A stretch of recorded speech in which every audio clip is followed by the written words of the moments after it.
यदा यदा हि धर्मस्य ग्लानिर्भवति भारत अभ्युत्थानमधर्मस्य तदात्मानं सृजाम्यहम्।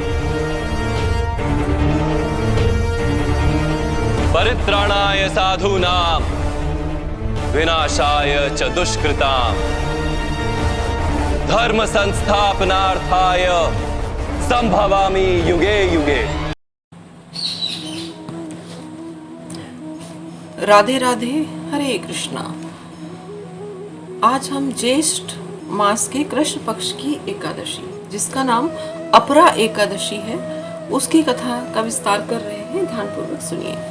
युधिष्ठिर कहने लगे, हे भगवान, ज्येष्ठ कृष्ण एकादशी का महत्व बताने की कृपा करें। इस एकादशी का क्या नाम है तथा उसका महत्व क्या है, आप कृपा कर कहिए। श्री कृष्ण भगवान प्रसन्न होकर बोले, हे राजन, इस एकादशी का नाम अपरा एकादशी है, क्योंकि यह अपार धन देने वाली है। जो मनुष्य इस व्रत को करते हैं वे संसार में प्रसिद्ध हो जाते हैं। अपरा एकादशी के व्रत के प्रभाव से ब्रह्म हत्या, भूत योनि, दूसरों की निंदा आदि अन्य सब पाप नष्ट हो जाते हैं। इस व्रत से महापापों का नाश हो जाता है। इस व्रत के करने से झूठ बोलना, असत्य भाषण, ठगी करना तथा कपटी आदि सब पाप नष्ट हो जाते हैं। न्यायालय में झूठ बोलने वाले और कपट व्यवहार करने वाले भी यदि शुद्ध हृदय से क्षमा मांग कर यह व्रत करें तो निष्पाप हो जाते हैं। जो क्षत्रिय युद्ध से पीठ दिखाकर भाग जाएं वे नरकगामी होते हैं, परंतु अपरा एकादशी का व्रत करने से वे भी स्वर्ग को जाते हैं। जो शिष्य गुरु से विद्या ग्रहण कर फिर उसकी निंदा करते हैं वे अवश्य नरक में पड़ते हैं, परंतु अपरा एकादशी का व्रत करने से वे भी इस पाप से मुक्त हो जाते हैं। जो माता पिता की निंदा करता है, अपरा एकादशी का व्रत उसे भी बैकुंठ का अधिकारी बना देता है। जो पुण्य तीनों पुष्कर में कार्तिक पूर्णिमा का स्नान करने से या गंगा पर पितरों का पिंड दान करने से प्राप्त होता है, वही अपरा एकादशी का व्रत करने से प्राप्त होता है।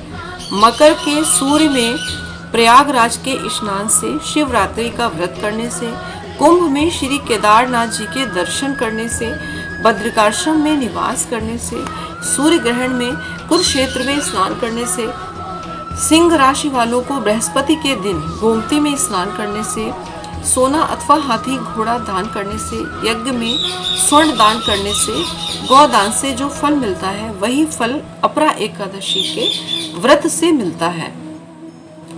यह व्रत पाप रूपी वृक्ष को काटने के लिए कुल्हाड़ी के समान है, पाप रूपी ईंधन को जलाने के लिए अग्नि समान, पाप रूपी अंधेरे के लिए सूर्य के समान, मृगों को मारने के लिए सिंह के समान है। यह जीवन पानी के बुलबुले के समान है, इसलिए मनुष्य को पापों से डरते हुए इस व्रत को अवश्य करना चाहिए। अपरा एकादशी का व्रत करने तथा भगवान का पूजन करने से मनुष्य सब पापों से छूटकर विष्णु लोक को जाता है। श्री कृष्ण बोले, हे कुंती पुत्र, इस संबंध में एक पुराणों में वर्णित मैं कथा का विस्तार करता हूँ, ध्यान पूर्वक सुनिए।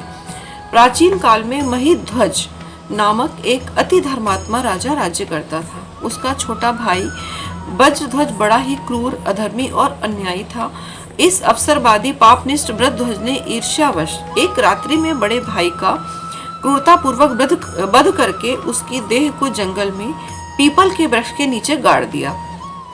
इस अकाल मृत्यु से प्रेत बनकर राजा उसी पीपल के वृक्ष पर रहने लगा। वह पीपल के वृक्ष पर बैठकर बहुत प्रकार के उत्पात किया करता था। एक दिन धौम्य नाम के ऋषि उधर से गुजरे। उन्होंने एक प्रेत को उत्पात करते देखा तो तपोबल से उसका कारण तथा उसका अतीत जान लिया। मुनि ने उसे वृक्ष से उतारकर परलोक विद्या का उपदेश दिया। दयालु ऋषि ने राजा की प्रेत योनि से मुक्त के लिए स्वयं ही अपरा एकादशी, अपरा कह लीजिए इसका एक नाम अचला एकादशी भी है, अचला एकादशी का व्रत किया और उसका पूर्ण फल प्रेत को अर्पित कर दिया। इस पुण्य के प्रभाव से राजा प्रेत योनि से मुक्त हो गया और ऋषि को बहुत धन्यवाद देता हुआ दिव्य शरीर धारण कर विमान में बैठकर स्वर्ग को गया। हे राजन, यह अपरा एकादशी की कथा मैंने सभी के हित के लिए कही है।